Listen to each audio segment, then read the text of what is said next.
नमस्कार साथियों। आज मोदी सरकार ने एक और बड़ा फैसला ले लिया देश में।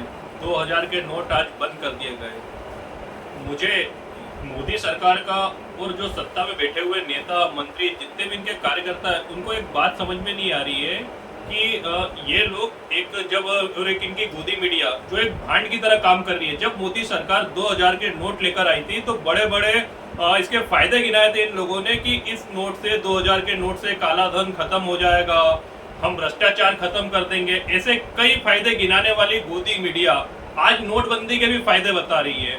लोगों को समझ में नहीं आ रहा है कि नोट बंद करने के जो फायदे 2000 नोट को लाने के जो फायदे बताए थे, आज वही उसके नुकसान बता रहे और नए नोट बंद कर रहे हैं। मैं देश से पूछना चाहता हूँ, देश की जनता से मैं जानना चाहता हूँ, क्या नोट लाना 2000 के नोट लाना क्या इतना आसान है? किताब कॉपी छापने जैसे काम समझ रही है?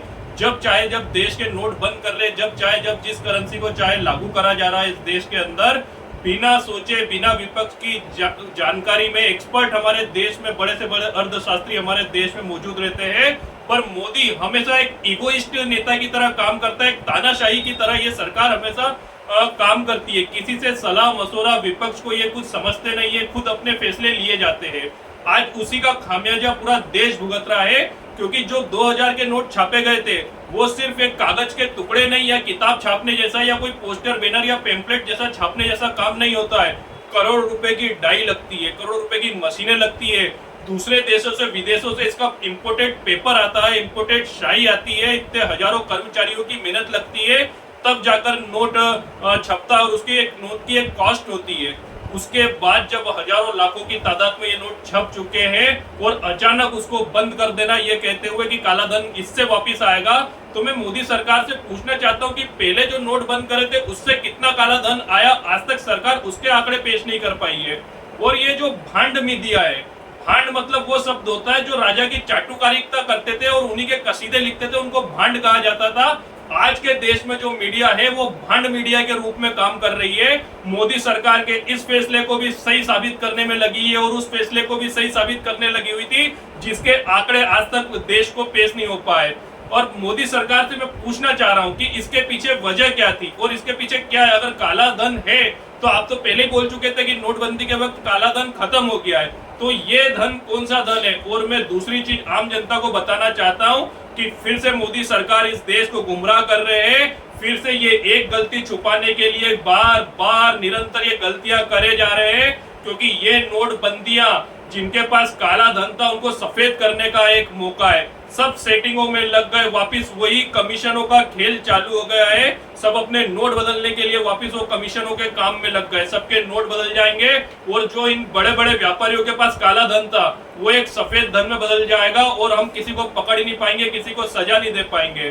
तो मैं मोदी सरकार को बताना चाहता हूँ कि हमारे यहाँ के अर्थशास्त्रियों से आप सलाह लें और सलाह लेके ऐसी नीतियां बनाए जो देश हित में हो। ऐसी नीतियां मत बनाओ जो देश को बर्बादी करने में हो। और मैं भांड मीडिया को बताना चाहता हूं कि इस बार तो कम से कम मोदी सरकार से जाकर पूछो कि ये सब फैसले के पीछे वजह क्या रहती है, क्या इन सब की चर्चाएं होती है, क्या एक्सपर्ट कमेटियां जो रिपोर्ट आपको देती है क्या वो पब्लिश करोगे कि एक्सपर्ट ने इस बारे में आपने कभी चर्चा भी करी है? पीओ में भी एक्सपर्ट हमारे होते, बड़े बड़े अधिकारी होते पीएमओ कार्यालय में, क्या उनसे इस बारे में चर्चा करी जाती है? देश की नब्ज को समझने की बात है। काला धन, सफेद धन के नाम पर देश को शुरू से गुमराह करा जा रहा है। एक बाबा रामदेव, एक अन्ना हजारे, ये सब भी काले धन की बड़ी बड़ी बातें करते हुए आए थे कि इतना हजारों लाखों हजारों करोड़ों गुना स्विस बैंक में बंद है। जब सरकार इन लोगों की आती है तो ये साफ मना कर देते हैं।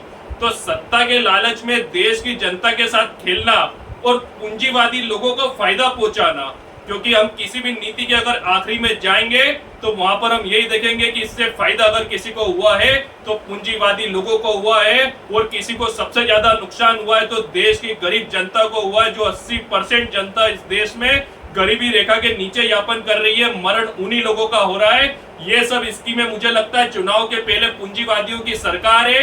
ये इस स्कीम का नाम रखना चाहिए फेयर एंड लवली योजना। जिनके पास काला धन था उन्हें एक मौका और दे दिया कि 2024 में मोदी सत्ता में रहे न रहे, उसके पहले इनके सारे दोस्तों का, अडानी, अंबानी, डालमिया, जो इनके दोस्त थे उन लोगों को एक मौका और दे दिया है कि तुम तुम्हारे काला धन को वापस सफेद कर लो। ये स्कीम काले धन को सफेद करने के लिए स्कीम लाए, ना कि आम जनता के लिए। धन्यवाद।